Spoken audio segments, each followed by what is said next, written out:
Accessible library এবং এফএসডির যৌথ উদ্যোগ কোয়ারেন্টিন রিডিংসে আপনাদের স্বাগত।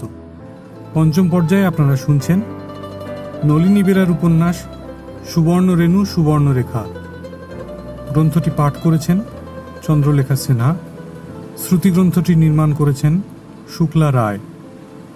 শুরু হচ্ছে সুবর্ণ রেণু সুবর্ণরেখার পঞ্চম পর্ব।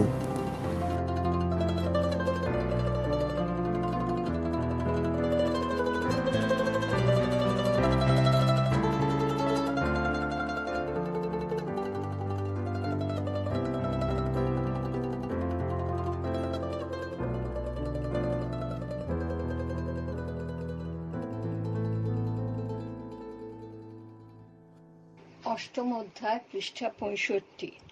বাবার অবর্তমানে মেজ কাকাই বাড়ির হেড। আমরা ছোটরা মেজ কাকাকে মনে করতাম ঝাঁকড়া গাছের মতো। ঝাঁকড়া গাছটা চলে তার ডালপালায় কোটরে কত ক্ষুদ্রাতি ক্ষুদ্র জীবিত বসবাস করে না। আমি সেই একটা ছোটখাটো গিরগিটি কি বড় জোর শুঁয়োপোকা টোকা হব। আমার থেকে বছর চারেকের ছোট গুজরি আবার অত বড় হবার ক্ষমতা রাখে না। আমার আন্দাজ সেই উই পোকা গোছের একটা কিছু হবে। ঝড় হলে গাছের মগডালটাই আগে কাঁপে, তা বলে কাণ্ডে জড়িয়ে থাকা পরগাছারাও পার পায় না। আমরা যার পরনায় শিহরিত হলাম, কাকার ছেলে গাঙান তো কাঁপতে কাঁপতে একগাদা অসভ্য করে ফেলল। আমাদের বাড়িটা আকারে বিশাল। এই মূর্ধন্য থেকে ওই মূর্ধন্য এক বাঁশে কুল পায় না, জোর লাগাতে হয় 2-3 জায়গায়। আমাদের ঝাড়ের বাঁশগুলো আবার তেমন লম্বা হয় না, বেশ বাঁটু বাঁটু। ঘর ছাইবার সময় কালীপ্রসন্নদের লম্বা বাঁশের ঝাড় থেকে ঘরামিদের বাঁশ বদলে নেওয়ার দৃশ্য তো আমাদের স্বচক্ষে দেখা। বাড়িটার দক্ষিণের ঘরে মেজ কাকারা, আমরা উত্তরে। বাদ বাকিদের খাটিয়া পড়ত পূবে আর পশ্চিমে। মাঝের ঘরটুকুতে যা আমাদের ঠাকুরমা। প্রায় দিন সন্ধ্যাবেলা তার কাছে জড়ো হলে একদা ময়ূরভঞ্জ জেলার শাঁসছাড়া গ্রামের অঞ্জনা সুন্দরী নাকি সুরে রোদন করতেন। প্রথম প্রথম আমরা তার কাঁদবার হেতু পাই না। ক্রমে তিনি যখন আমাকে আঁকড়ে ধরে অন্ধকারে পাগলের মতো নাকে মুখে কাঁপা কাঁপা আঙুল বুলাতেন আর বলতেন, তুই কেন আগে গেলি রে, তোর আগে আমার কেন মরণ হলো না রে। আমাদের বুঝতে অসুবিধা হতো না বড় ছেলে সখী বুড়িকে অহরহ কাঁদায়। বাবার অবর্তমানে জমি জমা তদারকির কাজ করতেন আমাদের মেজ কাকা। রাত ভিত হুক বলতে চলে যেতেন বিলে বাতানে। কাটা আলুর উপর ঝুপঝুপ মাটি ফেলে অহেতুক বয়ে যাওয়া জল আটকাতেন, আর নয়তো মাটি কুপিয়ে আল কেটে অনাবশ্যক জল বার করে দিতেন জমি থেকে। সেবার শ্রাবণ মাসে ঘন ঘন বৃষ্টিপাতের দরুন নদীর জল ঠেসে এলো করমতলার বিল অবধি। পৃষ্ঠা 66। জল কলস ধানের চারাগুলো সেই সবে পোঁতা হয়েছিল করমতলার জমিতে। তখনও গোড়াই ধরেনি ঠিক মতো। মেজ কাকা পড়ে গেলেন মহা চিন্তায়। সর্বনাশা, নদী না চারাগুলোকে নিয়ে যায় টেনে হিচড়ে। শুধু হলো নদী মানুষের টানাটানি। শেষমেশ এক রাত্রিরে চারাগুলোকে সুস্থির দেখে নিশ্চিন্তে বাড়ি ফিরছিলেন আমাদের মেজ কাকা। মাঠ জুড়ে তখন খলবলে জ্যোৎস্না। পৃথ্বীনাথদের বাড়ির ওদিকটা একটু যা আধার আধার। দশাশই আমাদের মেজ কাকা বাহির উঠোনের কলসি গড়িয়ে ঝুঁকে পড়ে কাদা পা ধুলেন। তারপর ঘুরে দাঁড়িয়ে সোজা হয়ে দেখলেন কি যেন বসে আছে আমাদের মূর্ধন্যে। কি যেন হতে পারে সে কালো বিড়াল। ইঁদুরের সন্ধানে ঘাপটি মেরে বসে আছে খোড়ো ঘরের চালে উঠে। ভালো করে মেজ কাকা দেখলেন, চূড়ামার নেউলি বিল্লি তো এ নয়, সে কোনো পশুই নয়, পক্ষী হতে পারে। কবিতর কি? কবুতর এই রাতভির জোর ভেঙে একা একা ঘরে টুইয়ে উঠে বসে থাকবে? মাথা খারাপ। মনের ভ্রম ভাঙাতে আমাদের মেজ কাকা দুহাতে তালি বাজালেন। ট্র্যাঁ ট্র্যাঁ করে পাখিটা ধেয়ে এলো কাকার মাথার কাছে। যেন ভালো মতো দর্শন দিতেই এক চক্কর ঘুরে গিয়ে ফের জাঁকিয়ে বসলো ঘরের মূর্ধন্যে। ধক করে উঠল আমাদের মেজ কাকার বুকটা। এ যে দেখছি কাল প্যাচারে বাবা। আতঙ্কে হতাশায় দশাশই মানুষটা আর হাততালি নয়, এবার একটা আস্ত ঢিল ছুঁড়ে মারলেন সজোরে। মারলে কি হবে, ফের জেকে সেই উড়ে উঠল বটে পাখিটা, কিন্তু পুনরায় সেঁটে বসলো। তখন নিরুপায় একগুঁয়ে আমাদের মেজ কাকা দু চোখ বুজে কোথায় পাখি কি পাখি দেখতে নেই। ঢিল ছুঁড়ে মারলেন মুহুর্মুহু। ধুরন্ধর কাল প্যাঁচা উড়ে গেল কি ঠায় বসে থাকলো সে জানার আর দরকার নেই। ঘরে ঢুকে আমাদের মেজ কাকা এক বস্ত্রে বিছানায় শুয়ে পড়লেন চুপচাপ। সকাল হলে তার বুক ব্যথা শুরু হলো। আমাদের বাড়ির সবাই, প্রথমে বড়রা, তারপর ছোটরা, তার খাটিয়ার চারধারে জড়ো হলো একে একে। কাকা প্রথমে ভাঙলেন না। উপরকুলির ভুবন জেঠু চাপে পড়ে অবশেষে কবুল করলেন, কি তুই ঠিক দেখেছিস অরুণ? পাখিটা বসেছিল না ওই তোর বসবো? না বসার কথাটা বলতে পারলে মেজ কাকাও বোধ করি স্বস্তি পান। আমতা আমতা করে তিনি বললেন, মনে তো হয় বসেছিল। টুসকি মেরে হেসে উঠলেন ভুবন জেঠু, হা হা হা, আহ, ওইটাই জানা আমার উদ্দেশ্য। তাই বল, তোর মনে হয়েছিল অরুণ?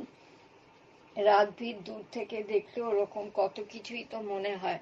বাইরে গিয়ে একবার দেখতো জরিলাল চালের টুইয়ের একদিককার মূর্ধন্য একটু উঁচু কিনা। জরিলাল গুলির বেগে দৌড়লো। ইত্যবসরে মেজ কাকা চোখ তুলে দেখলেন আমাদের অসহায় মুখগুলো, আর সম্ভবত আমাদের আশু বিপদের কথা আঁচ করে বেশ জোর দিয়েই বললেন, ওসব মূর্ধন টুর্ধন নয় ভুবনদা, আমি কাল প্যাঁচাই দেখেছি, আমার অত ভুল হয় না। এটুকু বলার পর আমাদের মেজ কাকা হেঁচকি তুললেন। তোলা মাত্র কেউ একজন জল এনে দিল এক ঘটি। ঢক ঢক করে বেশ কিছুটা জল খেয়ে সুস্থির হয়ে বললেন, পাখি চিনব কি? শালার পাখিই তো আমার চারধারে ঘুরে ঘুরে বেষ্টি করে চিনে গেল আমাকে। পৃষ্ঠা 67। এখন অলক্ষের থেকে কি ক্ষতি করে সেইটে দেখার। ভুবন জেঠুর কেমন যেন বিশ্বাস হয় না। উসকুস করে বললেন, কাল প্যাঁচা না লক্ষ্মী প্যাঁচা? আমরা একযোগে ঝুঁকে পড়লাম মেজ কাকার মুখের দিকে। বলা বাহুল্য, মনে মনে হিসাব করছিলাম বই কি, লক্ষ্মী প্যাঁচা হয় যদি তো শুভ, আর কাল প্যাঁচা হয় যদি তো অশুভ। আহা, মেজ কাকা লক্ষ্মী প্যাঁচার নামটাই করুক না। খানিক চুপ থেকে আমাদের মেজ কাকা পুনরায় বললেন, আগেও বলেছি আবারও বলছি, কাল প্যাঁচা, কাজ প্যাঁচা ও জানোয়ার কালো ছাড়া অন্য কিছু নয় ভুবনদা। ভুবন জেঠু এবার মাথার ওপর সবেগে হাত তুলে ঘোষণা করলেন, তবে তো একটা কিছু দোষ ঘটেছে অরুণ। দৌড়ে দক্ষিণ দাঁড়িয়ে একবার যাত বিজু। বিজু মানে বিজয়চন্দ্র, তার মানে আমাদের ছোট কাকা। ছোট কাকা দৌড়িলেন দক্ষিণ দাঁড়িয়া ভাস দেখাতে। এবেলা ফিরলেন না নাকি খড়ি পেতে গণনা করতেই ভাসের সময় লেগে গেল অনেকটা। বড় জটিল গণনা তো। ওবেলা ফিরলে ছোট কাকাকে চারদার থেকে ঘিরে ধরলাম আমরা। বড়রাও জড়ো হলেন মুখ তুঁবো করে একে একে। স্নানাহার বন্ধ। ঝোড়ো কাকের মতো ছোট কাকা সে কি দুরবস্থা। আমাদের গ্রাহ্য করলেন না মোটেও, যতক্ষণ বাড়ির মাথা মেজ কাকা না আসেন। তিনি এলে অবশেষে ছোট কাকা মুখ খুললেন কি একেবারে নাবালকের মতোই কেঁদে ফেললেন। মেজদা, আমাদের নাকি পুষ্করা দোষ ঘটেছে। পুষ্করা হলে গৃহস্বামী সমূহ বিপদ। দক্ষিণ দাঁড়িয়ার ভাস খড়ি দেখে, তাই তো। ছোট কাকার কথার মাঝখানে আমাদের মেজ কাকা বললেন, সে জানি রে জানি, আর তোকে বলতে হবে না। কাল যখন থেকে ওই কালকে দেখেছি আমার সর্বনাশ, বুক ব্যথারও শুরু সেই থেকে। এ কথায় আমরা সকলেই বড় মনোকষ্ট পেলাম, ভারী দুঃখ হলো আমাদের। মেজ কাকি তো ঝুঁকে পড়ে কাকার বুকে পিঠে রীতিমতো শুরু করে দিলেন মালিশ। ছোট কাকা দুর্মুখের মতো বলে চললেন, জীবনহানিও হতে পারে অবশ্য, প্রথম কোপটা যাবে ঘরের পশু পাখিদের উপর দিয়ে। আমরা পরস্পর মুখ চাচাই করলাম, যাক, অন্তত প্রথম কিস্তিতে আমরা তো মরছি না। লুকানি খেলা ফেলে ছোট কাকা আসা মাত্র ছুটে এসেছিলাম আমরা। চোখ ঠেরে কইকে বললাম, চপ ফের লুকানি খেলি। আগে একে গরু বাছুর মোষগুলো মরুক, আমাদের পালা আসতে এখনো তো দেরি আছে বহুত। আমরা সদল বলে কই গুজরি গাঙান লুলা আর হারিরাম নিশ্চিন্ত হয়ে উঠে দাঁড়িয়েছি, আর মেজ কাকা তর্পে উঠলেন। দক্ষিণ দাঁড়িয়ার ভাস পুষ্করার প্রতিবিধান কি দিল, আগে সেইটে বলে ফেল মেরা। আমরা যে যার পুনরায় বসে পড়লাম ঝপ করে। আমাদের বিজু কাকা ফরফর করে ইয়া লম্বা একটা ফর্দ মেলে ধরলেন। সস্তান করতে হবে যাগযজ্ঞ 108টা পদ্ম আর 9.5 ঘৃতাহুতি। হু, পদ্ম তো বিশাল, যাগযজ্ঞ কি মুখের কথা? তার জন্য টাকা চাই, টাকা লেয়াও রুপিয়া। আমরা দেখলাম আমাদের মেজ কাকার চোখের চামড়া কুঁচকে গেল মুহূর্তে। চোখের দুদিকে ভাঁজ পড়ল 3টেরও বেশি। হাতের আঙুলগুলো তাগিদার ভঙ্গিতে নড়তে লাগলো অনবরত। পৃষ্ঠা 68। লেয়াও রুপিয়া লেয়াও তো বটে, কিন্তু আনে কে? আমাদের অপরাপর কাকাদের মাথা হেঁট। তারা থোতনা নিচু করে মাটিতে কাটিখুচি বুলিয়ে কাটতে লাগলেন এঁচড় বেঁচড়। জলের মতো কথাটার মানে বুঝলেও তাদের এর বেশি করার কিছু ছিল না, নিরুপায় নিমূরত। তবে বলতেই হবে, কাকিদের মধ্যে আমার নকাকি সেরা। তিনি গড় গড় করে পড়তে পারেন রামায়ণ, সুবৃহৎ লক্ষ্মী চরিত্র। এক হাত ঘোমটার আড়ালে তিনি শ্বশুর ভাসুরদের মুখের উপর বলতেও পারেন পুটপুট করে। মোকদ্দমা সমন এলে নানাবিধ পুলটিস মারা কথায় তিনি তাদের খেদান। পিছু হটতে হটতে সমন দুশ্মনরা ঘাড় ঘুরিয়ে বড়জোর বলেন, মেয়েটা তো আচ্ছা, বউটা তো বেশ, মহিলা তো ডাহা তর্কবাজে মুচুকুন্দ। আমাদের মেজ কাকার লেওয়া রুপিয়ার হুঙ্কারে আমাদের নকাকি ডর পেলেন না এতটুকু। সবার মাঝখানে দাঁড়িয়ে ঘোমটার আড়ালে পুটপুট করে বলে ফেললেন, আতান্তরে পড়েছি যখন উপায় একটা দেখতে হবে বইকি। গ্রহের ফের ছেলেপুলে নিয়ে সংসার করি, হাত পা গুটিয়ে চুপচাপ বসে থাকতে তো পারি না আর। আমরা সবাই মিলে চেষ্টা চরিত্র করি যদি তো। কথাটা লুফে নিলেন আমাদের মেজ কাকা। বললেন, ওই বৌমা বলেছে ঠিক যথার্থ। সভা ভঙ্গ হলো। হাত পা ঝেড়ে ধুলো ঝেড়ে আমাদের গোটা পরিবারটাই উঠে দাঁড়ালো খাড়া হয়ে। শুধু যে আমাদের ঠাকুরমা শাঁসরা গ্রামের ডাকসাইটে অঞ্জনা সুন্দরী তাঁর সম্বল লাঠি গাছটা খুঁজে পাচ্ছিলেন না, তাও খুঁজে দিল গাঙান। বললে, এই কি না? গাঙানকে লাঠি গাছটাকে আঁকড়ে ধরে চুম্বন করে আমাদের ঠাকুরমা বললেন, বেঁচে থাক বাছা। বিকেলবেলা বাড়ির উঠোন সংলগ্ন আস্তাকুড়ে এটা সেটা ঘাঁটতে ঘাঁটতে আমাদের নকাকার ছেলে গাঙান বিরক্ত হয়ে বলল, ঠাকুরমার তো কথার কোনো মানেই হয় না।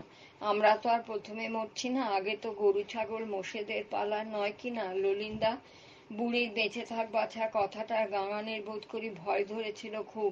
চারধারে যখন একঘেয়ে মরা মরা, তখন বাঁচার এতটুকু কথা বলা মানেই মরার ভাবনাটাকে আর একটু উস্কে দেওয়া।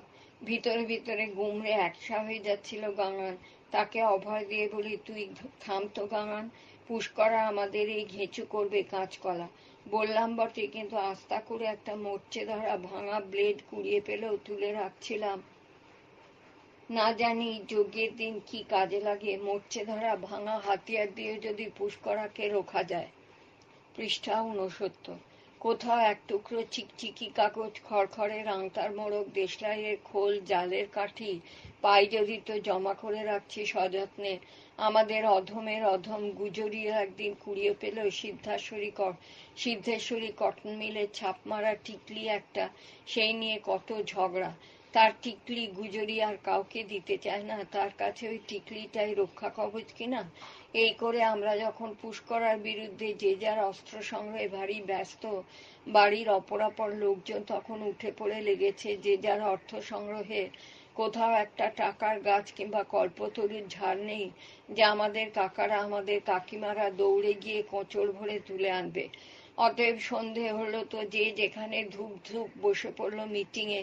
ওই বসাই সার আমাদের ঝাঁকড়া দশাশই মেজ কাকা কাহা রুপিয়া ছোড়ো রুপিয়া বলে হাঁকার দিলে সেজন্য ছোট সব বাবুরাই পিঁপড়ের গর্তের ভিতর সেঁধোতে চান। কেউ কেউ নিশ্চুপ বসে পায়ের চামড়ায় লটকে থাকা মাঠঘাটে শুকনো কাদা নখে খুঁটে ছাড়ান।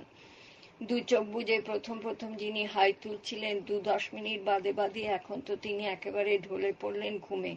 মা থেকে আমাদের সেজ কাকি স্তব গা টিপে দিয়ে রামচিমটি কেটে নিতান্ত ঠেলে গুঁজে নকাকিকে এগিয়ে দিয়েছিলেন।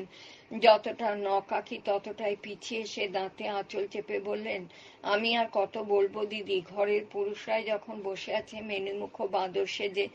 এই কথায় সত্যি সত্যি আমাদের অধস্থান কাকারা তাদের পিছনটা ব্যস্ত হয়ে হাতড়ে দেখলেন। প্রশ্ন হতে পারে, পিছনে ল্যাজ আছে কি নেই তার পরীক্ষা করলেন? আরে ছো। তারা তাদের পশ্চাৎ দেশ হাতড়ে দেখলেন, সে হয়তো অন্য কারণ। অবশেষে মা কাকিরা তাঁদের নভাজকে ঠেলে দিয়েছিলেন যে পর্যন্ত, যতটা পথ বলতে হবে আমাদের নকাকে আচমকা তার থেকে 2-1 পথ বেশি অগ্রসর হয়ে অকপটে বললেন, ঠেলায় পড়লে সেই বলে না, চাচা আপন প্রাণ বাঁচা। গ্রহে ফেরে যখন একবার পড়েছি, সস্তায়ন না করে বা উপায়ন তার কি? টাকা পয়সা সে জোগাড় যন্ত্র হোক চাই না হোক, দরকারে 2-10 কাঠা জমি আমাদের তেমন জমি আর কোথায় যে অকাতরে 2-5 কাঠা বিক্রি বা বন্ধকি কোবলা করে চড়া সুদে জাগযোগের টাকাটা জোগাড় হয়ে যায়। ওই তো হদহদিতে 1 বিঘে 3.5 কাঠা, দক্ষিণ শোলের মাথায় 9 কাঠা 6 ছটাক, পুরানডিহিতে উটবন্দি খাস বিঘে 5 পাড়ি আর শালি জমি এক লপ্তে 1 একর 23 ডিসমিল, তা ভিন্ন মাথার মণি কুমারডুবির দলা জমি। ওহো, মনে করতেই ভুলে গেছি একদম, নদীর ধারে পাকুড়তলে আমাদের পাল জমি আছে কত কত। এটা 71 পাতা, 70 পাতাতে একটা ছবি রয়েছে, নদীতে একজন নৌকো আর একটা নেয়ে বসে আছে আর বৃষ্টি পড়ছে। তবে সেও তো প্রায় নদীগর্ভে বিলীয়মান এক শেষ, একটু একটু ধসে যাচ্ছে ফি বছর। ধসা হাজা জমি না হয় আছে মোটের উপর, কিন্তু অসময়ে অভাবের আশা শ্রাবণ মাসে সে জমি কিনবে কে?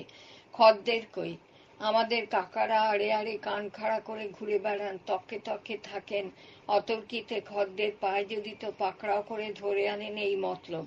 আমার জানা এক কাকা তো খদ্দের ধরার নাম করে গ্রাম থেকে 1/2 মাইল দূরে লোকহীন জনহীন ফাঁকা ফই ফিক্কির স্কুল ঘরের কাঠ বেঞ্চিতে শুয়ে নির্ধুম সে ঘুমিয়ে এলেন 1-2 প্রহর। আরে বাবা, জমি কি আর আলু কুমড়ো পটল কিংবা গরু ভেড়া ছাগলের মতো গৃহপালিত উৎপাদিত ফসল মনে করেছে, যে গ্রামের মুড়ো থেকে ডোরা কাটা গামছা কাঁধে গলায় তাবিজলা পাইকার ধরে এনে গছিয়ে দিলেই হলো? উহু উহু, অত সহজ সে নয়। বরঞ্চ জমি হলো কোণে দেখার কোণে, অধরা লাজবতী থর থর প্রথম প্রথম, যেমন মহিধরদের দিদি টিদি আর কি। কোণে দেখতে আসা পাত্রপক্ষের কাছে বসছে তো বসছে, যোগাযোগ আর হয়ে উঠছে না। হ্যাঁ, সঠিক কথা হলো ওই যোগাযোগ, জোর জমি যোগাযোগ, তা না হলে কথা কি? 4 ভাই তার থাপার থুপুর, 4 ভাই তার ঘৃত মধুর। থাপার থুপুর 4 ভাই যখন একেবারে ধ্বস্ত অসফল, এক ঝুঁচকো সাঁঝবেলায় যখন গরু মোষগুলো গোহালে ঢুকছে হুড়দুড় করে, তল্লাটের নামজাদা কোবরেজ আমাদের মেজো কাকা ভুরু কুঁচকে দেখতে পেলেন হালের বাঁয়া তাগড়াই মোষটা তার ডান পায়ে একটু খোঁড়াচ্ছে না। আলবাত খোঁড়াচ্ছে। বিড়বিড় করে বলতে বলতে শেষটায় চিৎকার করে উঠলেন, কাহা জরিলাল, এই যে উল্লু, কিধার আও? অবলা জন্তুটার পায়ে পাঁচন দিয়ে এত করে মেরেছিস কেন রে হারামজাদা? বেশ বেশ, নাই যদি মেরে থাকিস তো বহুত আচ্ছা, কিন্তু খুব যে খোঁড়াচ্ছে রে। ধর তো দেখি। 4 পাওয়ালা এক জন্তুর কাছে এখন 2 পাওয়ালা দুটো মানুষ, এবং বিষয়টা পা সংক্রান্ত। আমাদের চড়ানে বাগাল জরিলাল খঞ্জ মোষটার পিছনের দক্ষিণ পদ মেলে ধরে দেখালো আমাদের মেজো কাকাকে। অত বড় কালা পাহাড় জন্তু কি ওই 1 ফোঁটকা ছেলের কাছে এত সহজে ধরা দেয়? ঘোড়ার মতো জোড়া পায়ে চাঁট লাগাবে না? কিন্তু আমাদের জরিলালের কথাই আলাদা। তার সঙ্গে একগুঁয়ে অবলা জন্তুগুলোর একরকম সখ্য আছে। পায়ে হাত দিতে না দিতেই বসে পড়ে মোষটা পুতু পুতু বিড়ালের মতো তার খোঁড়া পাটা জরিলালের হাতের মুঠোয় ছেড়ে দিয়ে ঘাড় লম্বিত করল। ফুটফুটে সাদা, কিঞ্চিত নীলাভ নয়নতারা, সরু সুতোর মতো লাল বর্ডার দেয়া চোখে অবিরল জলধারা, নয়নের লোর তাই কেতুর মাখামাখি। দেখলেই ভারী মায়া জন্মায়। আমাদের মেজো কাকা সন্দেহ ঘুচল না, বললেন, ঠিক বুঝছি না রে, এ তোর আড়াইয়া না বজবজি? একবার হাঁটা তো দেখি জরিলাল। বর্ষাকালে সচরাচর গরু মোষের আড়াইয়া হয়, আর সে রোগ হলে জিভগুলো খুঁড়িয়ে খুঁড়িয়ে হাঁটেও। আহারে বিহারে রুচির ব্যত্যয় হয়, অরুচি ধরে। খোল ভুসি ঘাস খড় সে যত সুখাদ্যই মুখের সামনে ধরা হোক না কেন, খাদ্য ছেড়ে ঘাড় ঘুরিয়ে পড়ে পড়ে হাঁপায়। পৃষ্ঠা 72। হুঁ, আড়াইয়া তো নয়, চিন্তিত স্বরে মেজো কাকা বললেন। আচ্ছা, টিপে দেখ তো জরিলাল, কতটুকু টিপলে বজবজ করছে কি? কি বললি তাও না? তবে তো বজবজিও নয়, আড়াইয়া নয়, আর কি হতে পারে? মানুষের অসুখ বিসুখে যেমন আমাদের মেজো কাকা, তেমনি গরু মোষের অসুখে বিসুখে আমাদের গ্রামের জটাধরি কালিকা। কালিকা কোবরেজ এসে গেল, আর কোনো চিন্তার কারণ থাকলো না। খালি যা জরিলালের সুরুক সুরুক কান্না বাড়তে লাগলো উত্তরোত্তর। কালিকাচরণ প্রথমে এক বোতল মহুয়ার মদ উনুন জ্বালাবার ফুঁকনলি দিয়ে মোষটার গলায় ঢেলে খালি বোতলটা জরিলালের সামনে ধরে তামাশা করলেন, চুপ করার নয়তো ঠুসে দিব গলার ভিতর। অনবরত খালি প্যাঁ প্যাঁ। কালিকা কবরের যতই তামাশার কেরামতি দেখান, অসুস্থ মোষটার অবস্থার উন্নতি ঘটল না এক ফোঁটা। সে যতই ফেল মারে, ধুধু রাগ যতই বর্ধিত হয়, মোষটার অবস্থার যতই অবনতি ঘটে, আমাদের মা কাকিদের চিন্তা তত বাড়ে। তারা একে একে ঘর ছেড়ে গোহাল ঘরের দরজায় এসে থুবু হয়ে বসেন। হয়তো কোল ঘেঁষে বসা বাচ্চাটার ন্যাড়া মাথায় অযথা হাত বুলান, থাপা দেন। জ্বলন্ত আগুন থেকে এক টুকরো আগুনের ফুলগুনি ঠিকরে ছিটকে ওঠার মতো চমকে ওঠেন মাঝে মাঝে। আমরা ছোটরা বড়জোর ভয়াতুর চোখে এক মূর্ধনা থেকে আরেক মূর্ধনা, এক বাঁশের কুল না পাওয়া বাড়িটার অন্ধকার অভ্যন্তরে চেয়ে চেয়ে দেখি। যে যার সে তার চুপচাপ। খালি যা জরিলালের একটানা সুরুক সুরুক কান্না, বোধ করি আস্ত একটা কান্নার ফিতাই হবে। আমাদেরও আষ্টে পৃষ্ঠে বেঁধে আছড়াতে লাগলো মুহুর্মুহু। মোষটাও নিস্তার পেল না। ভোর না হতেই অয় অয় আর্তনাদ করে একসময় মরে গেল ফুট করে। আমরা যে যার ঘরের ভিতর ঢুকে খিল এঁটে দিলাম দরজায়। শুধু যার জরিলাল একলা পড়ে থাকলো গোহাল ঘরে। মৃত মোষটার গায়ের ওপর সে পড়ে পড়ে আছাড়ি পিছাড়ি কাঁদতে লাগলো। বস্তুত সে আমাদের কেউ না, না কোনো আত্মীয় স্বজন, ভাই বেরাদর, কেউ না। ভাত কাপড়ের বিনিময়ে সম্বৎসর থাকা সে আমাদের মুনিশ। তার অত পুষ করার ভরদয় কি? তৎরাচ আমাদের ঠাকুরমা মাঝের ঘরে খুব সাবধানে নিজের পা জোড়া খাটিয়ার উপর নিরাপদে তুলে হাঁকতে লাগলেন, ওরে ড্যাকরা ছোঁড়া, উঠে আয় বাপ, যে গেছে সে গেছে, তুই তো জিন্দা মানুষ, মরা আগলে তুই কেন বসে থাকবি, উঠে আয় ধন।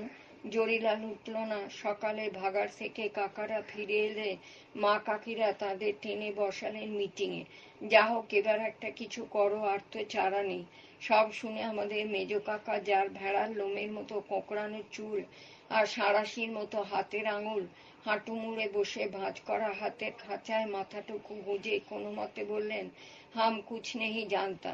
আমাদের নকাকি, যিনি কিনা হিন্দির জানেন না, অত সহজে ছাড়নেওয়ালি কি, যেমন তেমন হিন্দিতেই ঠেসে ধরলেন, তবে কোন জানতা। বোধ করি এতদূর আশা করেননি মেজো কাকা। কোণঠাসা হয়ে পিটপিট করে এক মুহূর্ত চেয়ে দেখলেন। পৃষ্ঠা ৭৩। পরক্ষণেই বললেন, ওই ম্যাড়াদের আগে শুধু বৌমা। আমরা ভেবেছিলাম বেশ একটু ঠোকাঠুকি হবে, হিন্দিতে বাতচিত হবে, হিয়া করেঙ্গা উহা করেঙ্গা এইসব হবে। তবে তা নয়। আমাদের মেজো কাকার গলার স্বর কেমন কেঁপে কেঁপে গেল না? কেমন ধরা ধরা লাগলো না? চটচট করে রোদ বেড়ে উঠছিল। কাকাদের কচ্ছপের মতো খোলা পিঠের ওপর তার চাকা চাকা দাগ। তারা মাথা হেঁট করে বসেছিলেন, যেন তাদের সম্মুখে অনন্ত দুঃখের পারাবার। একে একে বড়রা রোজগারের ধান্দায় যে যার উঠে গেলে আমরা ছোটরা দুঃখ টুক্ষ দেখে গালে হাত দিয়ে ভাবতে বসলাম।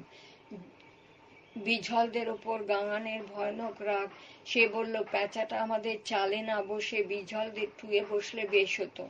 আমাদের কই আরেক কাঠি সরের। সে যুক্তি আঁটল, আজ থেকে রাত ভিত জেগে থাকবো। নিশাচর কাল প্যাঁচা উড়ে আসে যদি, তো হাততালি মেরে হুস হুস করে খেদিয়ে দেবো পানকিষ্টদের বাড়ির ওদিকে। পানকিষ্টর সঙ্গে কইয়ের আবার একদম পটে না কিনা।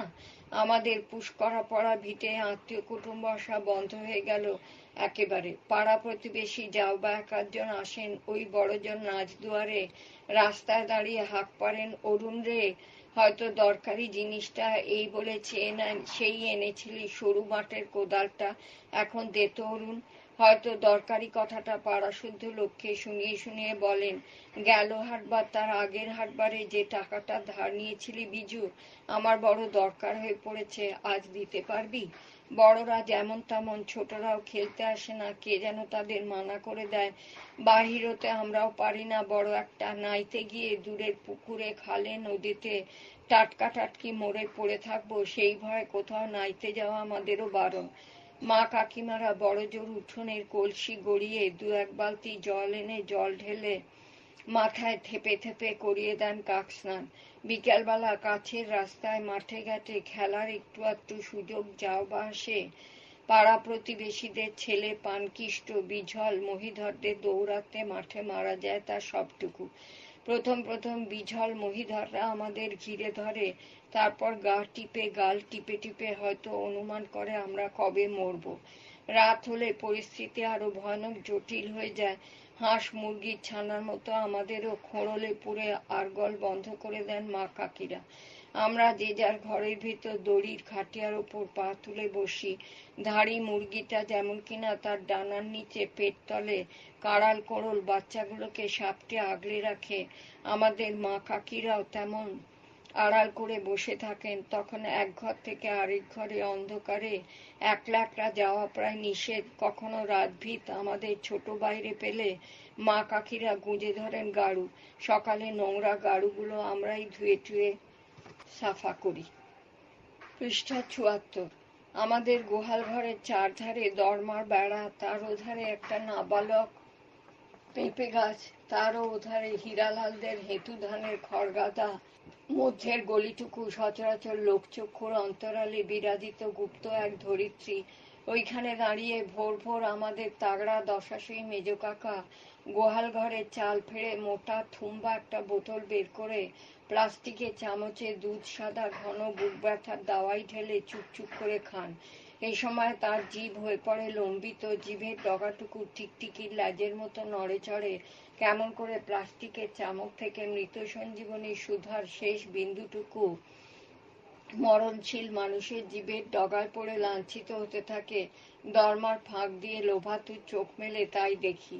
চেটেপুটে খেয়ে ঝটিতে ওষুধের বোতল পুনরায় খড়ের চালে সন্তর্পণে গুঁজে রেখে আমাদের মেজ কাকা অদৃশ্য হয়ে গেলে আমি তার পদাঙ্ক অনুসরণ করি মাত্র। মাপা এক চামচ দুধ সাদা ঘন গলার্ধকরণ করে মনে মনে বলি, আহ, বেঁচে থাকার মর্মই আলাদা। এই দুনিয়ায় কোন হরিদাস না বেঁচে থাকতে চায়?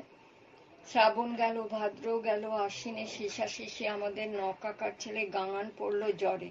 চারধারে থরহরি কম্পমান। মা কাকিদের হাতে দুধের বাটি গেল কেঁপে। খাবার পাত্র হাতে ধরে আমাদের যত না খাওয়া হয় তার থেকে মাটিতে ছড়িয়ে ছিটিয়ে যায় বেশি। পড়ে পড়ে ভাঙতে লাগলো কাঁচের গ্লাস, চীনামাটির ডিশ, তুবড়াতে লাগলো এলামেলের কানাভারী বাসন কোসন। ঘরের ভিতর বিছানায় মোটেও শুয়ে থাকতে চায় না আমাদের নকাকা ছেলে গাঙান। সে ছুটে ছুটে বাইরে আসে। বাইরে খোলামেলা অনন্ত জীবন। সে তার দুঃসহ কষ্টে চেপে আমাদের সঙ্গে খেলে। খেলতে খেলতে হাঁপায়, ধুঁকতে থাকে। আমাদের নকাকি ঝটপট এসে হাতের তালু পেতে তাপ নেন, বলেন, উফ, গা যে পুড়ে যাচ্ছে, বাপ আমার খেলতে বারণ করলেও শুনিস না। অতঃপর গাঙানকে কোলে করে বিছানায় শুইয়ে দেন নকাকি, দিয়ে মুখ অবধি টেনে দেন চাদরটা। সে আবার কিছুতেই চাদরে মুখ ঢেকে শুতে চায় না, কিনা দু পায়ের পাতায় বিড়ালের থাবার মতো আঁচড়ে আছে চাদরটা পায়ের কাছে জড়ো করে নেয় গাঙান। এ সময় তার খাটিয়ার কাছে দাঁড়ালে জ্বরের ঘোরে সে আমাদের ফিস ফিস করে বলে, মোটে একটা তো মোষ মারা গেছে সবে, এখনো গরু আছে, ছাগল আছে, হাঁস মুরগি বাকি পড়ে আছে অজস্র। আমাদের পালা আসতে ঢের দেরি এখনো, তাই না ললিন্দা? বললাম, হ্যাঁ, তা তো বটেই, সেজন্য তুই চিন্তা করিস না গাঙান। তল্লাটের নামজাদা কোবরেজ আমাদের মেজ কাকার ওষুধেও জ্বর কমছে না গাঙানের। দিন কতক বাদে সাইকেলের ক্যারিয়ারে কালো ওষুধের বাক্স চাপিয়ে গুড়াকেশ ডাক্তার বেল বাজাতে বাজাতে এসে গেলেন। নাড়ি টিপলেন, স্টেথো দিয়ে বুক দেখলেন, ওষুধ দিলেন, কিন্তু ভরসা দিতে পারলেন না একটুও। অপারগ তিনি ফিরে গেলেন বিমর্ষ হয়ে। পৃষ্ঠা ৭৫। অগত্যা ফের আমাদের মেজ কাকা জড়িবুটি ঝাড়ফুঁক টোটকা মোটকা ছাড়া নিম ছাতেও কাজের কাজ কিছু হলো না। শেষ অবধি কাঠবাক্স হাতে ভোলানাথ দণ্ডপাঠ হাজির। সবাই যখন একধার সে ফেল, তখন খামোকা একজনের পাশ করে কাজ দেখানো কেন? হোমিওপ্যাথ ভোলানাথ দণ্ডপাঠ ডাহা ফেল করলেন। কি ধারার অসুখ রে বাবা! জ্বর বাড়ে যদি তো কমতে চায় না মোটে, আর কমে যদি তো একেবারে কমে ঠান্ডা মেরে হাত পা অসাড় হয়ে যায়। মা কাকিরা খাবার দিতে এলে আমাদের গাঙান তাদের লতার মতো জড়াতে লাগলো, জড়িয়ে ধরে ধরে বলতে লাগলো, বলো না গো, গরু বাছুরদের পালা শেষ হলে তবে তো আমার পালা, তবে তো, ঠিক কিনা? গণৎকার তাই বলেছে কিনা? আঁচড়ে মুখ চেপে আমাদের মা কাকিরা ঠেলে উঠে আসা কান্না আটকাতে চান, কি পারেন, বরঞ্চ সে আরেকটু ঊর্ধ্বে উঠে চোখের তারা দুটো ফুটো করে দেয়। ফাটা চোখে জল ঝরতে থাকে অবিরত। আমরা কেউ তার খাটিয়ার ধারে কাছে গেলে গাঙান উৎফুল্ল হয়ে উঠে বসতে চায়, তাও কি পারে? আমরা তাকে ধরে বেঁধে ফের বিছানায় শুইয়ে দিলে সে কোনো মতে কষ্টে শিষ্টে হাসে, বলে, এই জানিস তো, কইয়ের মা কিন্তু বলেছে আমরা এখনই মরছি না। কেমন নিশ্চিন্ত নয়? তার 2-4 দিনও কাটলো না, এক রাত্রে গাঙানের অসুখ বেড়ে দাঁড়ালো দ্বিগুণ। রাত যত বাড়ে জ্বরের মাত্রা তত বর্ধিত হয়। জ্বরের ঘোরে গাঙান কেবলই ধারাপাতের নামতার মতো মুখস্থ বলে যায়, না মা, ভেবো না মা, আমি তো আর এক্ষুনি মরছি না মা, আগে তো একে একে গরু বাছুর সব কটা যাক মা। গাঙানের বিকার দেখে আমরা ভয়ানক শঙ্কিত হলাম। কাকা কাকিমাদের ভিতর বেড়ে গেল অস্থিরতা। আর কি তমসা ঘন রাত চারধারে। ভয়ে ভাবনায় আমরা এদিক সেদিক করতে গিয়ে তার ঘাড়ের ওপর উপর্যুপরি পড়তে লাগলাম। পশ্চিমে হাঁটতে গিয়ে কারুর গায়ের ওপর হুমড়ি খেয়ে দেখি আমাদের সেজো কাকা দেয়ালে পিঠ পেতে রুম দাঁড়িয়ে। দক্ষিণে হাঁটতে যাবার দেখি কাকা হাঁটু মুড়ে বসে, কান্না জড়িত কম্পিত। উত্তরে পা চালিয়ে ছোট কাকার পিঠের উপর জোর আছাড় খেলাম। আমাদের ছোট কাকা মাটিতে পেট তাঁবুর দিয়ে শুয়ে কেঁদে ভাসাচ্ছেন। উত্তরে নেই, দক্ষিণে নেই, ঊর্ধ্বে নেই, অধে এও নেই, পশ্চিমটাও শিল করা মোকাটা। নিরুপায় আমি এসবের মাঝখানে দাঁড়িয়ে আ করে বিকট কেঁদে উঠতে মনে হলো চারধার থেকে আরো অজস্র কান্না এসে মিলেমিশে একাকার। এক মুহূর্তে তার মাত্রা বেড়ে হয়ে উঠল দ্বিগুণ, চৌগুণ, হাজার গুণ, কোটি কোটি গুণ। কোত্থেকে মা দৌড়ে এসে আমার হাত ধরে এ সময় টেনে নিয়ে গেলেন ঘরের ভিতর। এ সময় আমার কাকার ছেলে গাঙান আমাদের ছেড়ে চলে গেল কিনা। পৃষ্ঠা 76। কুরুক্ষেত্র যুদ্ধের শেষে সন্তানহারা গান্ধারী যেমন অন্ধ ধৃতরাষ্ট্রকে ভর্ৎসনা করে বলেছিলেন, এ দুর্ভোগের জন্য দায়ী একমাত্র তুমি, তেমনি আমাদের গাঙানহারা নকাকি পরের দিন চেপে ধরলেন আমাদের মেজ কাকাকে। আলুলায়িত কুন্তল, একটা হাত একটু আঙুল সামনে প্রসারিত, উদ্দিষ্ট, অবিকল গান্ধারীর ভঙ্গিমায় নকাকি একধার সে ঠুকে যাচ্ছেন। আমাদের মেজ কাকা হয়তো তরবর করে বলতে গিয়েছিলেন, হাম ক্যা করেগা বহুমা। এক্ষেত্রে হিন্দিবাদ বলা উচিত হবে না ভেবে খুব জোর দমে গেলেন। পতিপ্রাণা তপস্বিনী গান্ধারী ক্রুদ্ধ হয়ে ত্রিলোক দগ্ধ করতে পারেন, তো আমাদের নকাকির সামনে পড়ে শুধু শুধু ভস্মসাৎ হবেন, সেই ভয়ে স্থানান্তরে গমন করলেন মেজ কাকা। আমরা দড়ি ছেঁড়া গরুর মতো এদিক ওদিক ঘোরাঘুরি শুরু করে দিলাম। মা কাকিরাও কেমন জানে ঢিলা দিয়ে দিলেন আমাদের হঠাৎ। বোধ করি তাদের ধারণাটা এই, একবার যখন মরতে শুরু করেছে তখন মরবে, অনর্থক ঢাকাঢুকি দিয়ে লাভ কি। ছাড়া পেয়ে আমরাও যত্রতত্র অস্থানে কুস্থানে সূক্ষ্মণে কুক্ষণে শির দাঁড়া ঢিলে করে বেড়াতে লাগলাম।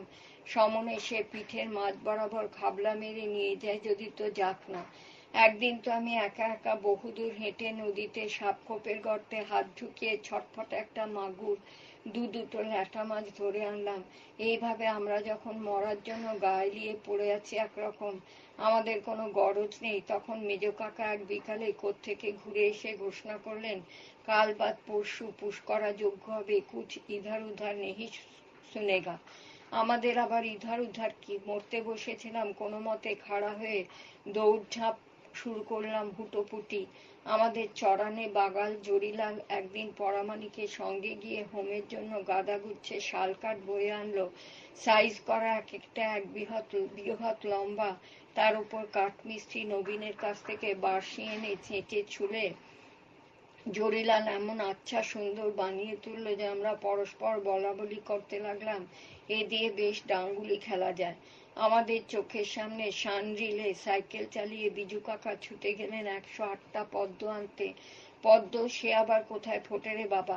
আমাদের চারধারে যে কটা মরা হাজা পুকুর, তাতে তো বড় যে শালুক আর নয়তো কলমি ফুলের ঢলাঢলি, পদ্ম কোথায়?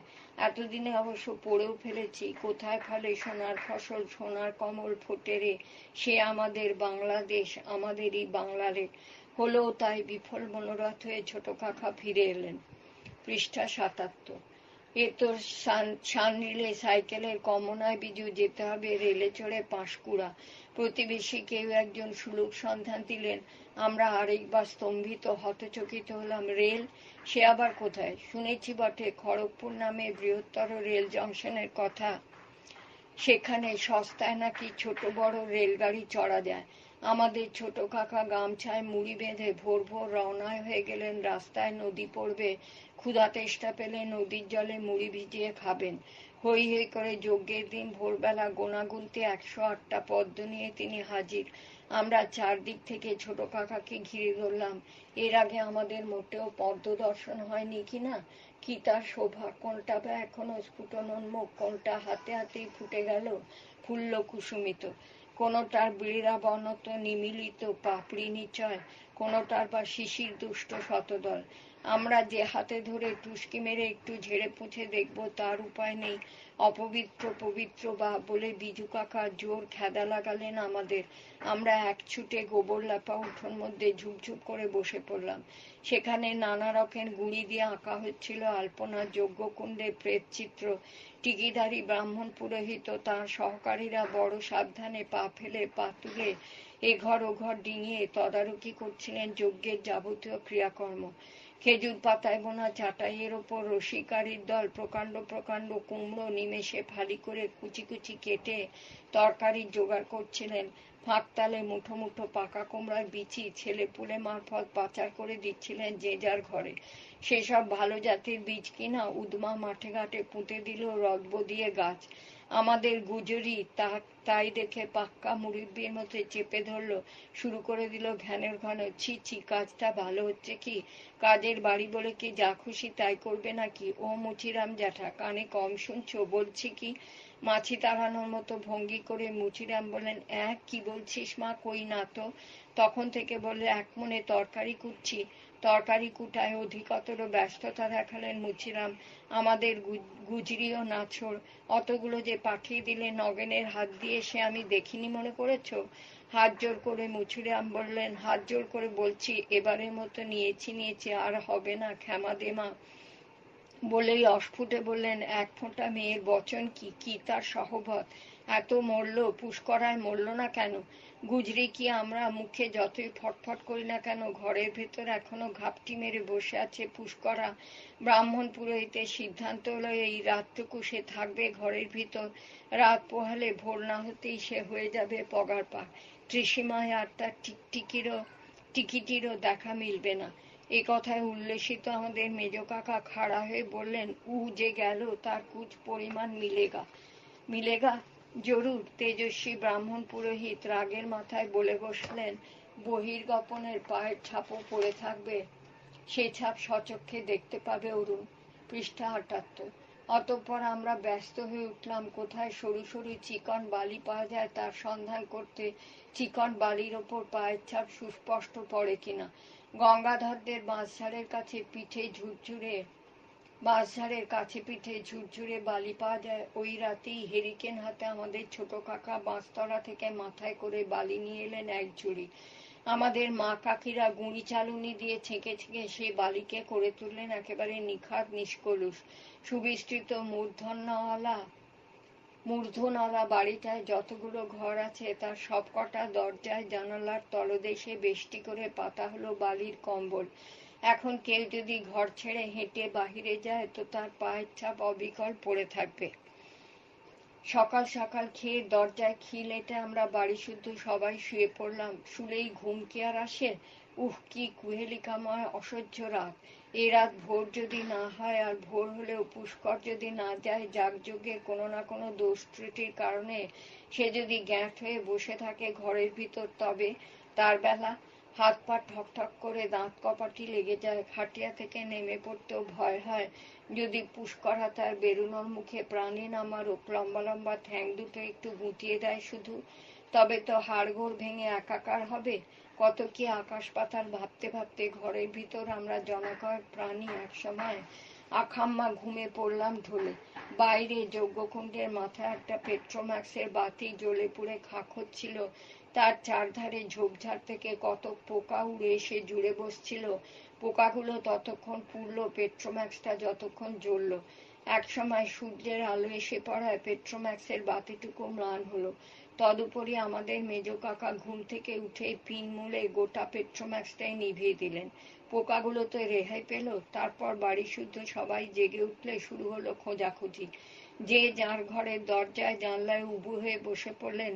চোখ বড় বড় করে দেখলেন যেমনকার বালি পড়ে আছে তেমন, শুধু যা আমাদের ঘরের দরজায় পাতা বালির কম্বলের উপর গোটা 3 পায়ের ছাপ।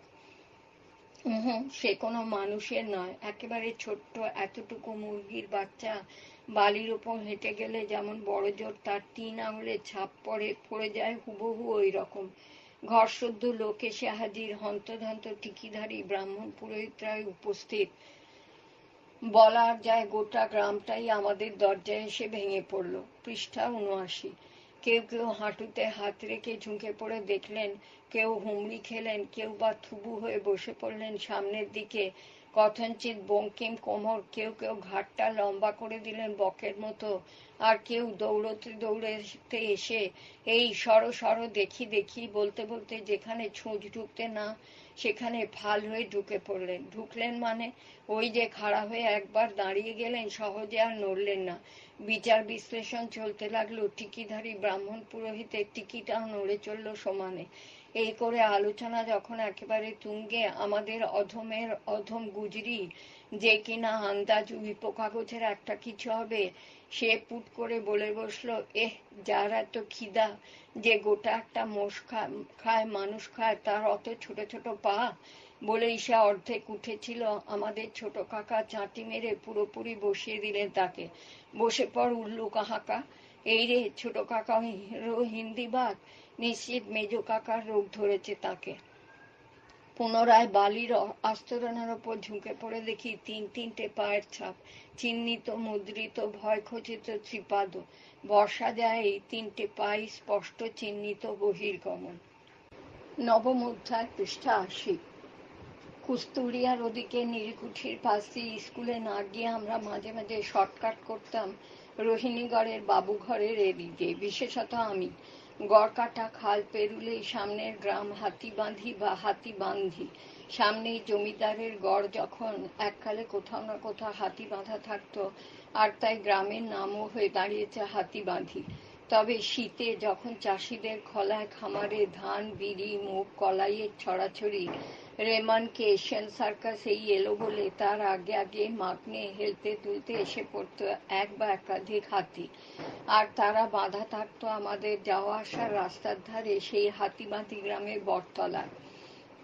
হাতি হয়তো চলে যেত, হাতি নয় আমরা দেখতে পেতাম বড় জোর হাতির নাদি, কদলি কি বিড়ি কলাইয়ের ভুসির জীর্ণাংশ। গড় তখন লক্ষ্মীনারায়ণ ষড়ঙ্গীর মেয়ে শ্রীমতী শৈলবালার। এককালে ওই গড় নাকি ছিল মারাঠাদের দুর্গ, মারাঠা দস্যু ভাস্কর পণ্ডিতের আস্তানা। ততদিনে ইতিহাস পড়ে জেনেও ফেলেছি, এই তো আমাদের ঘরের ধারে রোহিণী কুলটিকরি পেরিয়ে কেশিয়াড়ি থানায় 1744 খ্রিস্টাব্দে সুবর্ণরেখার ধারে ভাস্কর পণ্ডিতকে নিষ্ঠুরভাবে হত্যা করেছিলেন বাংলার নবাব আলীবর্দী খাঁ। তার উপর কোনো ছেলেবেলা থেকেই তো শুনে আসছি, ছেলে ঘুমোলো, পাড়া জুড়োলো, বর্গি এলো দেশে, বুলবুলিতে ধান খেয়েছে, খাজনা দেব কিসে। ওই তো গড়ের দক্ষিণ পশ্চিমে নৈরিত কোণে কাঁটা বাঁশের ঝাড়, তার ভিতর দিয়ে ওই দেখা যায় ভৈরব ডাঙা। এখন সেখানে মাকড়া পাথরের তৈরি ভাঙা ভৈরবেশ্বরের মন্দির। নাকি ওই মন্দিরে একদা হর হর ভৈরব তুমুল কলরব তুলে পূজা দিতে আসতেন বর্গীয় অধিনায়ক ভাস্কর পণ্ডিত। পাশে একটি কুয়া, একটি পুকুর ছিল, তাও এখন তো মজে গেছে। পড়ে আছে শুধু আধভাঙা একটি পাথরের মূর্তি, আর তার হাতে ধরা একটি প্যাঁচা। এত পাখি থাকতে কেন যে হাতে ধরা প্যাঁচা? নিশ্চয়ই প্যাঁচার সঙ্গে বর্গী দস্যুদের একটা হার্দিক সম্পর্ক ছিল, অথবা বাজ নয়, কবুতর নয়, তারা শিকার করতে ভালোবাসতেন প্যাঁচা, পেচক। পৃষ্ঠা ৮১। নাকি ওই বর্গী দস্যুদের হাতিশালা ছিল এই হাতিবাঁধিতেই, তারাপদ দাস ও শক্তিময় দাসবাবুদের বাকুলের ভিতর পুকুর খনন করতে গিয়ে এই তো সেদিন প্রত্ন ঐতিহ্যের মতো আবিষ্কৃত হলো দুটি মরা হাতির কঙ্কাল। কিন্তু রোহিণীগড়ের বাবুঘরের বাবুরা ভৈরবেশ্বর জিউর মন্দির সংস্কার করতে গিয়ে মাটি খুঁড়ে হাতি নয় পেয়েছিলেন শুধুই পিঁপড়ে, পিঁপড়ে আর পিঁপড়ে, সারি সারি কালো কালো ডেও, কোথাও পা রাখার আর জায়গা নেই, কোদাল চালাবার উপায় নেই, ঢালোরে কেরোসিন, মাররে পিঁপড়ে, আকড়ার কেরোসিন কত আর ঢালা যায়, ঢাললেও সে পিঁপড়ে কি আর মরে? রক্তবীজের মতো যত মরে তার দ্বিগুণ চতুর্গুণ হাজার হাজার গুণ পিঁপড়ে ফের মাটির ভেতর থেকে উঠে আসে। বাবুঘরের মুনিশ মাহিন্দাররা অগত্যা কাজ ছেড়ে পালায়, মন্দির সংস্কারের কাজ আর হয়ে ওঠে না। আমাদের গ্রামের দশরথ বায়া বা ঝাড়েশ্বরের মতো লোকেরা অতঃপর রটিয়ে দেন, পিঁপড়ে কি আর ওসব বর্গীর দল মরে ভূত না হয়ে হয়েছে পিঁপড়ে। বর্গীদের এখন পিঁপড়ে জ্ঞান করলে কি হবে? এক সময় তো কম জ্বালাময় হুল তারা ফোটায়নি। ইতিহাসেই তো পড়েছি, লুটি বাংলার লোক করিল কাঙাল, গঙ্গা পার হইল বাঁধি নৌকার জাঙ্গাল, কাটিল বিস্তর লোক গ্রাম গ্রাম ঘুরি, লুটিয়া লইল ধন ঝিউড়ি বহুড়ি। গড়ের দিকে যাবার রাস্তার দুধারে অনুচ্চ সব গাছপালা, সাঁইবনি, ঝোপ, বাঁশঝাড়, কলাবন, গহলা, গৌড়, ভূমিজ, কৈবর্তদের বাস। কারুর ঘরের উঠোনে মস্ত তুলসী চৌড়া, কারুর ঘরের উঠোনে কালো হাঁড়িতে সেদ্ধ হচ্ছে ধান, রৌদ্রে কেউ শুকোচ্ছে চুল, কেউ বা বাঁশের বাতায় টাঙিয়ে রেখেছে মাছ ধরার জাল। কোনো দিন স্কুলের ঘন্টা শোনা গেলে এখান থেকেই দৌড়তে হয়, দৌড় দৌড়, অথচ পা আমার দৌড়তে চায় না, ফেল মারে। বন্ধুদের কাছ থেকে কেবলই পিছিয়ে পড়ি, পিছিয়ে পড়ি, পিছিয়ে পড়ি। দুধারের কলাবন, বাঁশঝাড়, সাঁইবনি, ঝোপের নিসর্গ কি আমাকে আকর্ষণ করে? পার্কা, ঘুঘু, গোবরা, চড়ই, শিমফুচির ডাক, কাক কোকিল, রাস্তার এদিক থেকে ওদিকে যেতে দ্রুতগামী বেজি, নেউলের আচমকা থমকে পড়ে ছুঁচলো মুখ উঁচু করে একটুখানি দেখা, এই সমস্ত জুলজি বোটানি কি আমাকে সে সময় অন্যমনস্ক করে দেয়? না। অদূরবর্তী ভৈরবডাঙ্গা তথা ভৈরবেশ্বরের মন্দির তথায় চুয়ার বর্গীদের পূজা আরাধনা ও তার অব্যবহিত পরেই হাঙ্গামার ইতিহাস, রোহিণীগড়ে যেতে বাঁয়ে অবস্থিত প্রায় 200 বছরেরও প্রাচীন রাধাকান্ত জিউর মন্দির কি আমাকে ওই মুহূর্তে ইতিহাস মনস্ক করে রাখে? না। পৃষ্ঠা 82। ভূগোল, বিজ্ঞান, ইতিহাস কোনোটাই না, আমাকে পশ্চাৎগামী করে তোলে দর্শন আর জনৈক দার্শনিক। স্কুল যেতে তাই আমি ইচ্ছে করেই পিছিয়ে পড়ি। রাধাকান্ত জিউর মন্দির পেরুলে বাঁয়ে গড় বাড়ি, বিশাল বাবুঘর, একদা মাকড়া পাথর, তদুপরি অধুনা পোড়া ইটের ইতস্তত সংযোজন। দেখলেই মনে হবে হ্যাঁ, এককালে মারাঠা বর্গীদের দুর্গই ছিল বটে। দর্শন দার্শনিকের কথা স্বতন্ত্র, রোহিণী ও তৎপর পার্শ্ববর্তী গ্রামে, এমনকি নদী সেপারের গ্রামেও বহিরাগত আত্মীয় কুটুম্বের কাছে এক কথার গোটা বাবুঘরটাই ছিল বিশেষভাবে দ্রষ্টব্য। অত দূর থেকে এসেছি যখন, একবারটি চোখে দেখা তো দেখে যাই, বাবুঘর বলে কথা, এই আর কি। সকাল সন্ধ্যা তাই লেগেই থাকে দর্শনার্থীদের ভিড়। আমাদের দর্শনের দৌড় কান্ট, হেগেল, কিয়েরকেগাদ, ফুকো, দেরিদা পর্যন্ত নয়, কিন্তু আমাদের স্কুলে ওই যারা আর্টসে লজিক নিয়ে পড়ে, যেখানে ফ্যালাসি ট্যালাসি আছে, বড়জোর কালরুই গ্রামের কালীপদ হাটুইয়ের ওই দার্শনিক মিল পর্যন্ত।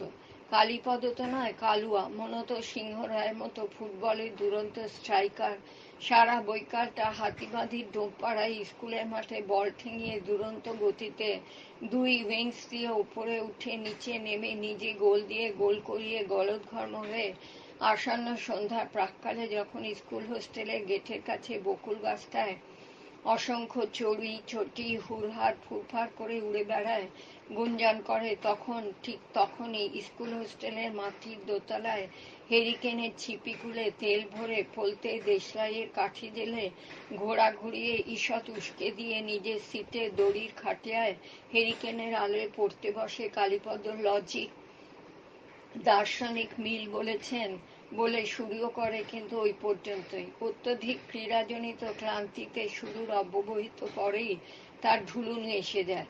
কারো সশব্দ পদসঞ্চারে সে ঢুলুনি হয়তো ভেঙেও যায়। সতর্ক হয়ে চোখ রগড়ে ফের সে পড়তে শুরু করে দেয়।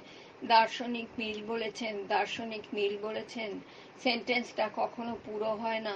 মিল যে কি বলেছেন তাও পুরাপুরি জানা হয় না। কালীপদ নিজেও না, আমরা প্রতিবেশী বোর্ডাররাও না। ইত্যবসরে ঘন্টা পড়ে যায় রাতের খাবারে, হয়তো খবলস শব্দে আচমকা ঘাই মেরে ওঠে বাটা কি খয়রা ডুলুঙে। গড়ের সামনের রাস্তাটা বেশ প্রশস্ত, ফটকের দরজাটা সময় মতো খোলে, ফের সময় মতো বন্ধ হয়ে যায়। দর্শনার্থীদের জন্য প্রায় সারাদিনই খোলা থাকে দরজাটা।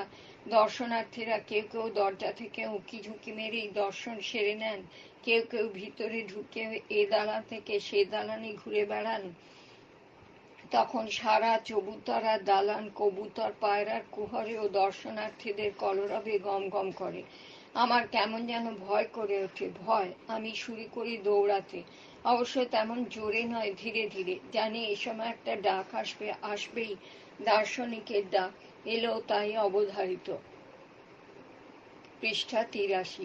সেই বৃদ্ধ, পরনে ধপধপে ধুতি, খালি গা, বাইরের বারান্দার ভ্রাম্যমান এ মুড়ো থেকে সে মুড়ো পর্যন্ত একটানা বিরামহীন গৌরকান্তি দেহ, তাই ঈষৎ দ্রুত ব্যস্ত সমস্ত হাঁটা চলায় দোদুল্যমান উপবীত ধবধবে পইতে। ডাক শুনেই পশ্চাৎপদ আমি আমার হাতের খাতাটা কলমটা তাঁর দিকে বাড়িয়ে দিই। তিনি মনোযোগ সহকারে ভ্রাম্যমান অবস্থাতেই লিখে চলেন। ওদিকে স্কুলে ঘন্টার ধ্বনি ঝরে পড়েও বাসি হয়ে যায়, মন উন্মন হয়ে ওঠে।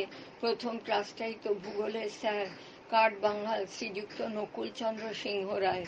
যে কারণে আমার অপরাপর বন্ধুরা এই রাস্তাটা পরিহার করে ডাইনে না এসে চলে যেত বাঁয়ে, ওই কুস্তডিয়ার ওদিকে নীলকুঠির ওপাশ দিয়ে। কিন্তু আমি তো তখনো পর্যন্ত ওই শ্যামা সঙ্গীতটা শুনিনি। ওই যে দোষ কারো নয় গোমা, আমি সখাত শরীরে ডুবে মরি শ্যামা। তবুও তো কি এক দুর্বার আকর্ষণে যে কটা দিন হোস্টেলে না থেকে ঘর থেকেই স্কুলে যাতায়াত করতাম। আমি গড়ের বাবুঘরের পথটা পরিহার করি না। দার্শনিক মানুষটা গড়ের রানী শৈলবালার স্বামী। বেশ কিছুক্ষণ বাদে খাতাটা আমার হাতে এসে গেলে ঝুঁকে পড়ে দেখি শূন্য শূন্য শূন্য, একটার পর একটা শূন্য, শুধুই শূন্য, গোল গোল। খাতাটা আমার হাতে ফেরত দিয়ে ততক্ষণে ভ্রাম্যমান মানুষটা বিড়বিড় করে বলতে লেগেছেন, সব উড়ি গেলা, আও কিছু নাই, সমস্তই উড়ে গেল, আর কিছুই থাকলো না, শূন্য শূন্য। খাতাটা ফের বাড়িয়ে ধরে বলি, একটা কিছু লিখে দিন, অন্তত এক লাইন। দার্শনিক বাবু মহাশয়ের সেই একটাই উত্তর, সবু উড়ি গেলা, আও কিছু নাই। বলেই শূন্য থেকে যেন কিছু একটা পুনরায় ধরে আনার প্রচেষ্টায় নিজেকে অনন্তর ব্যাপৃত রাখেন। ততদিনে ওই গানটা আমার অবশ্য শোনা হয়ে গেছে, ওই যে শূন্য এ বুকে পাখি মন ফিরে আয় ফিরে আয়।